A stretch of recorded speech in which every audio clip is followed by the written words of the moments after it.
O meu nome é Tânia, eu estou na quinta fase de museologia na Universidade Federal de Santa Catarina. E a questão, quando tu falou em ama de leite, há algum tempo atrás via-se como uma profissão. Tinha mulheres que assim, eles se desempenhavam dessa forma. Mas no meu caso, quando eu tive meu primeiro filho, já na maternidade, eu amamentei uma menina. Naquela época era algo muito sagrado, sabe? A experiência de ama de leite, ela é muito forte, porque quando você tem um filho, o momento que ele nasce, é como se o mundo parasse. É você e o bebê. Tudo está voltado para ti. É uma sensação muito gostosa, muito linda, como se o mundo ficasse em silêncio e todos mirassem olhar para você e para essa criança. E esse contato da amamentação é algo muito forte, é algo que te liga para sempre com a criança, com o bebê. A partir do momento que o médico traz ele coloca nos seus braços, é uma emoção que não tem como descrever.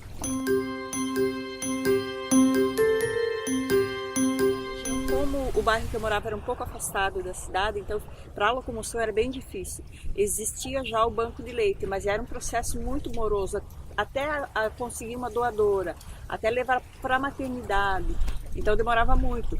E o que eles faziam? Agito na vizinhança mesmo, de boca, tu sabe alguém que está amamentando, que possa amamentar o meu filho, ou o filho da vizinha. É muito comum isso na minha terra. Eu estudava à noite, então antes de ir para a aula, eu ia amamentar o meu primo, mas antes do meu primo amamentava o meu filho e o filho da vizinha. Isso foi um tempo assim de 1 ano e 6 meses, mais ou menos, contínuo, né? Hoje ainda eu encontro eles e eles me pedem a bênção para mim como se eu fosse a mãe. A gratidão deles é muito grande. Então existe essa relação, existe uma conexão que acho que nem o tempo consegue desfazer, porque por um tempo, por um período de tempo, eu não encontrava mais essas crianças e quando eu ia, já morando aqui, eu ia em Curitibanos, de alguma forma sabiam que eu estava por ali e as mães traziam essas crianças para eu ver como elas estavam, sabe? E eles não me chamam de tia ou de Toninha, me chamam de mama. Né, mama?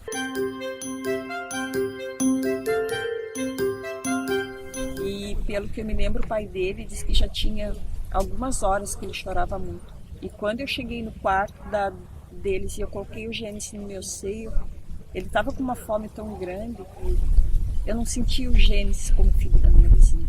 Foi um filho que eu tive também. Ser ama de leite é ser mãe de todo mundo, é muito bom, sabe? É você olhar para um filho que não é teu e ao mesmo tempo é teu, e esse filho olhar para ti com respeito, com carinho, com gratidão, é muito gratificante. Amamentar é um privilégio, caramba. Se todas as mulheres tivessem noção do que é o privilégio de amamentar, elas não iam ligar para a estética. É você doar aquilo que você tem em abundância. Vida, você pode, você tem, você está podendo, você tem. É isso.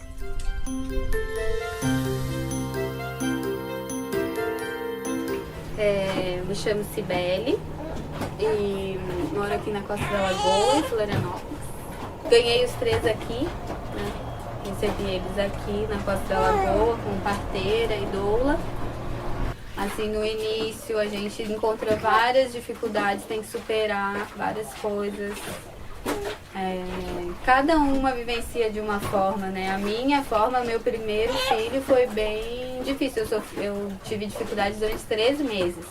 E o mais comum é a mulher ter uma dificuldade entre 2 semanas, 1 mês, assim, tal. E aí eu tive dificuldade porque a gente teve um quadro de candidíase no bico do peito, de cândida, né?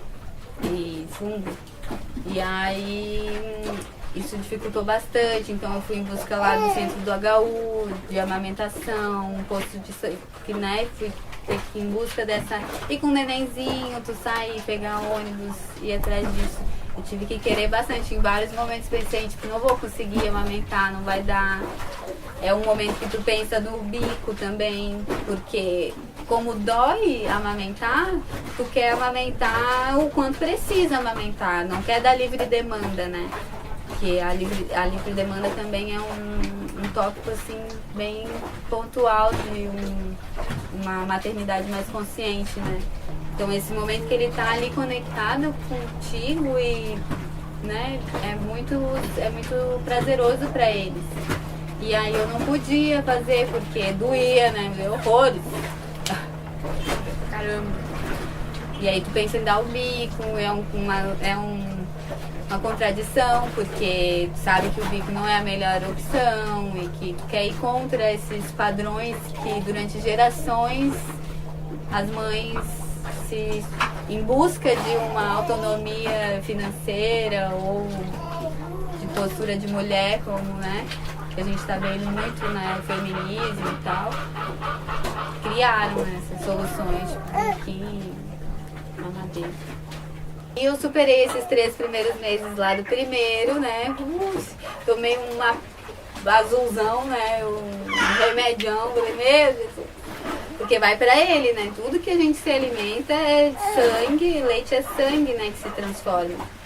E aí vai pra ele, ia pra ele, mas na época era ou dá ou racha, né? Ou tu toma ou tu não vai amamentar. Então eu tomei, daí conseguimos superar esses... E aí eu dei pra ele até os 3 anos. E aí... Dei durante a gestação, dei durante a minha segunda gestação toda. Parei um pouquinho antes, um mês antes do neném nascer e um mês depois do neném nascer. Sumi. São 5 anos de amamentação ininterruptamente, porque eu dei de um do outro, eu parei, a gestação dele eu parei. E também quando eu escolhi engravidar, eu quis... Então tá, então vou ter o neném e não vou fazer mais nada mesmo, assim, né? Então, porque fazia vestibular e faculdade, aí parei. Eu queria saber o que ia acontecer comigo.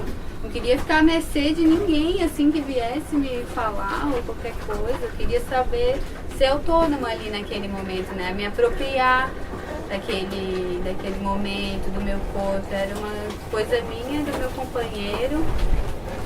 E eu queria essa autonomia, assim, e eu acho que isso é muito importante. Isso é um ponto também, né? Porque quem não tem família, quem não tem a mãe e conta com um companheiro, esses companheiros estarem despertos para abrir espaço que a mulher possa ser mãe. Porque nesse período é a gente. Ele ajuda em outras coisas, mas com o neném é a gente. E para que ele se beneficie, a gente tem que estar bem. Se a gente não estiver bem, é um leite que não é o melhor, porque tem muito estudo científico sobre a água, né? E a água, ela tem essa propriedade de ser imantada, né? Com a nossa energia, com o nosso pensamento. E leite é líquido, é água, é 98%, muitas vezes tem parte do leite que é água. Então o que a mãe sente, passa pro leite também. E ele recebe isso. E se faz essa gordura toda disso, né? Do leite que... Então os pais estarem despertos faz toda a diferença para uma mulher poder amamentar, poder vivenciar, assim, né? A gente quando nasce é muito instintivo, é muito bichinho. Então ele é o prazer de estar comendo, né? De estar se alimentando. Então tem uma conexão de prazer, de hormônios que se libera muito intenso. E essa distância é uma distância que ele começa a te reconhecer. Então tu cria assim uma conexão ali com ele. Porque ele é a única coisa, tu é a única coisa que ele enxerga. Dia e noite, né? Tipo, ele só te tem a tua imagem, assim, né? Então eu explico pra ele que nessa jornada eu sou a mãe dele, eu que cuido dele, eu tô aqui com ele. A gente que cria, né, essa relação. E isso pode ter amamentando com peito e com mamadeira, né? Não há justificativa para não criá-la, né? A ideia é que eles cresçam confiantes, né? Confiando na vida. Confiando, sem medos, né? E aí a gente vai se esforçando em busca disso. Meu nome é Elise, eu tenho 40 anos, tenho uma filha menina com 4 anos. Eu amamentei ela até os 11 meses e eu doei leite até os 7 meses de vida dela. Bom, antes de eu começar a amamentar, enquanto eu ainda estava grávida, eu tinha muito medo. Medo, mas muito medo mesmo da amamentação, porque eu sei que para minha mãe foi muito difícil. Ela teve bastante problema, muito problema com mastite, muito problema com fissura, que ela não conseguia amamentar mais de 2 meses, se eu não me engano. Então eu meio que achava que isso ia acontecer comigo também. Então foi um processo meio que de experiência à medida que foi acontecendo. Foi um processo, pra mim foi bem difícil, foi muito difícil mesmo, porque eu tive tudo, tive mastite, tive fissuras. Eu compreendo as mulheres que desistem da amamentação, porque realmente tem que ser muito persistente, tem que ter muita vontade, porque é muito, muito difícil. Tem mulheres que não passam por isso, né? Comigo foi assim. Isso foi mais ou menos até uns 2 meses, mas depois que passou dessa fase ruim, né, vamos dizer, aí realmente foi super tranquilo. Foi quando eu comecei a produzir muito, muito leite mesmo, e eu tive a sorte da minha filha começar a dormir a noite toda com 2 meses. Então, à noite era assim, literalmente transbordando, saía, e eu tive, né, a oportunidade de ter aquelas bombinhas, aqueles pumps, né, que tiram o leite. Então, eu, por madrugada, assim, eu acho que eu tirava uns 300 ml de leite, assim, era muito leite mesmo. Então, nas primeiras vezes, eu olhava para aquilo, eu não acreditava que eu estava jogando aquilo fora, né, que é uma preciosidade, né, vamos dizer assim. Então, foi que eu fui em busca. E eu entrei em contato com o pessoal da Carmela, né, por indicação de uma amiga. E foi assim um processo muito rápido, eles são extremamente ágeis, assim, foi um cadastro por telefone mesmo. Naquele mesmo dia eles mandaram uma enfermeira, né, qualificada, né, na parte de amamentação na minha casa. Ela me explicou, me mostrou como é que era a parte de esterilizar os vidros. Ela trazia as embalagens esterilizadas para mim e me orientou bem certinho. Eu ia retirando à noite, deixava num potinho vidro estéreo, deixava dentro do freezer e ia enchendo. Então, dependendo da necessidade que o hospital tinha, eles vinham buscar 1 ou 2 vezes por semana na minha casa. Então, isso pra mim foi meio óbvio, assim, né? Tá sobrando, então eu vou doar, né? E eu doei muito, assim, intensamente, assim, dos 2 meses até os 6 meses. E daí começa automaticamente a diminuir o leite, né? Mas ainda assim eu tentei estimular pra continuar tirando, né? E quando foi mais ou menos uns 7 meses, aí não sobrava mais, né? E eu fiquei muito, muito triste, né? Porque, querendo ou não, tô deixando de ajudar, né? E até a própria enfermeira falou que a minha função ali, minha doação, nossa, foi extremamente bem aproveitada e que missão cumprida. Se eu tivesse que passar por tudo de novo, eu passaria por tudo de novo. Não tenho a menor dúvida, porque o resultado tá aí, né? Uma criança linda, saudável, ainda pude ajudar várias outras crianças, né? Então, ao mesmo tempo que foi uma alegria, foi uma super tristeza, né? Quando eu não pude mais doar, assim como quando acabou. A minha filha, ela que rejeitou, ela não quis mais, com 11 meses, ela que um belo dia não quis mais e fazer o quê, né? Eu digo que ao mesmo tempo que foi uma tristeza profunda, né? Porque meio que corta, né, um vínculo aí, você vê que né, a criança, o bebezinho não é mais bebezinho, mas foi também uma libertação para mim, né? Porque eu não precisava, não era sempre eu, né? Então eu pude ter um pouco mais de liberdade também, né? De poder retomar mais facilmente, com menos culpa, né? Para trabalho, né? Para de repente até uma vida social, né? Com menos culpa de, meu Deus, tá na hora, né? De botar ela para dormir ou tá, porque só eu podia fazer isso, né? Depois disso o pai pode assumir também, que também cria esse laço maravilhoso com eles. Então foi bem legal também essa outra parte. Cada parte tem o seu brilho, tem o seu encanto, né? Agora ela tá com 4 anos e também tem seu encanto, né? Mas não dessa parte da amamentação.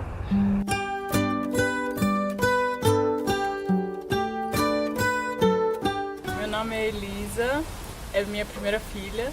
Eu tenho a Yara, ela vai fazer 2 anos. Há alguns anos já eu estudo o acompanhamento da mulher gestante, né? Fiz formação como doula. Mas como uma especialização eu fiquei nessa parte do cuidado da mulher até o bebê nascer.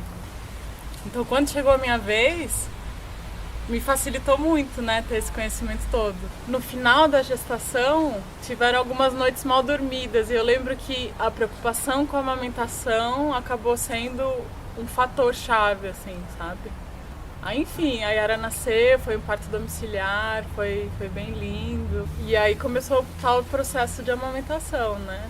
E a amamentação realmente foi um dos maiores desafios, assim, nesse pós-parto imediato, sabe? Porque é isso, nunca teve nenhum estímulo tão forte no seu peito e de repente ele tem sei lá, de 2 em 2 horas, né? Um estímulo e que começa a machucar e eu lembro que eu pensava em momentos que eu falava, nossa, ainda bem que nosso sistema endócrino, né, os hormônios funcionam tão legal nesse momento, porque é tão louco a dualidade que a gente vive, porque é um amor imenso, mas ao mesmo tempo é aquela dor que, né, dá uma repulsa, mas ao mesmo tempo uma atração. Isso é muito louco, assim.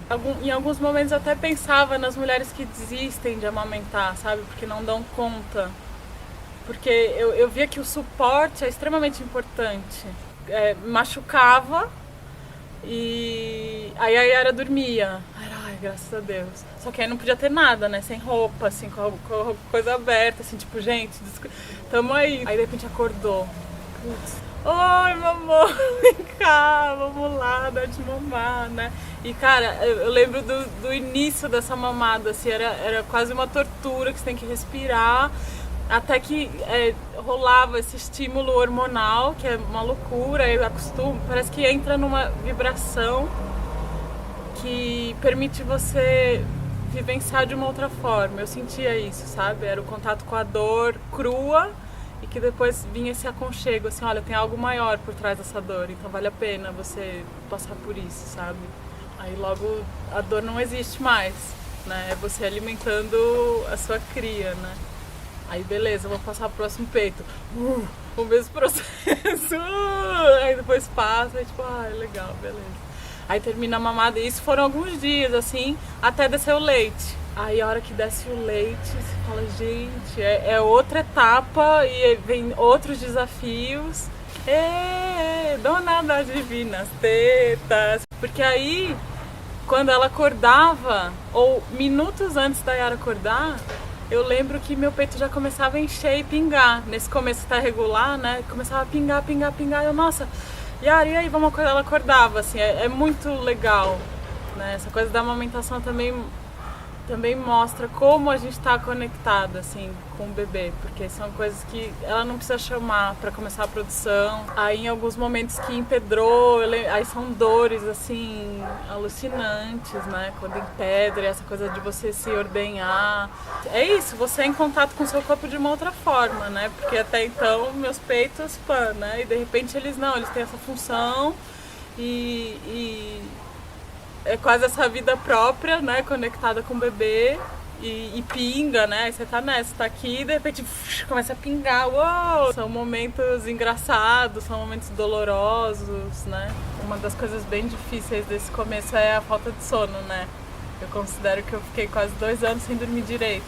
Isso é muito interessante também, eu senti que esse começo da maternidade, a minha presença é outra, eu não consigo muito, ou não consegui até agora, eu tô nesse momento de transição, né. Mas até então pra mim era muito difícil planejar uma coisa a longo prazo ou lembrar o que aconteceu. Parece que eu tô sendo obrigada a estar num estado de presença muito forte. E que é minha filha, entendeu? É bonito isso também, sabe? Eu já entrei um pouco em conflito com isso, tipo, nossa, minha memória, nossa, mas eu quero... Mas não é esse o momento, tem um porquê disso tudo tá acontecendo também, sabe? E eu tô querendo muito voltar a dormir bem. E o pai tem ajudado muito nesse sentido, porque aí eu posso simplesmente delegar essa função agora e ficar mais fácil para a Yara entender. Tipo, olha, agora o dormir vai acontecer de uma nova forma, né?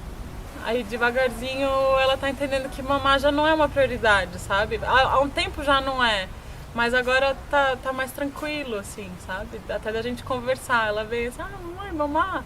Vai falar, agora não, você acabou de comer, né? Ela, então tá bom, então vou brincar de alguma outra coisa, sabe? De repente, agora então de repente tá chegando perto do momento de que não vou mais amamentar minha filha. Não vou ser mais a vaca das divinas tetas, sabe? Agora a individualidade de cada uma vai tá mais forte e tá legal assim também. Mas tem esse processo de luto, né? Essa morte que faz parte também. Mas como tá sendo bem tranquilo, bem fluido, eu tô tendo tempo para elaborar tudo isso também. E isso é bem importante, tempo para elaborar. a mãe precisa desse tempo, sabe?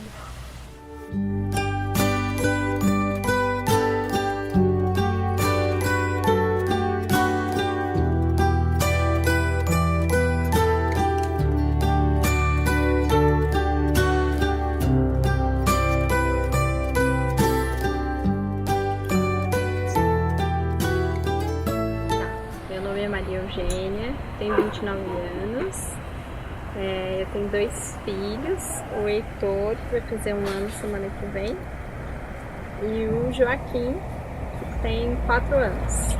Em questão mais da vergonha, assim, né, de colocar teta pra fora, isso eu perdi totalmente.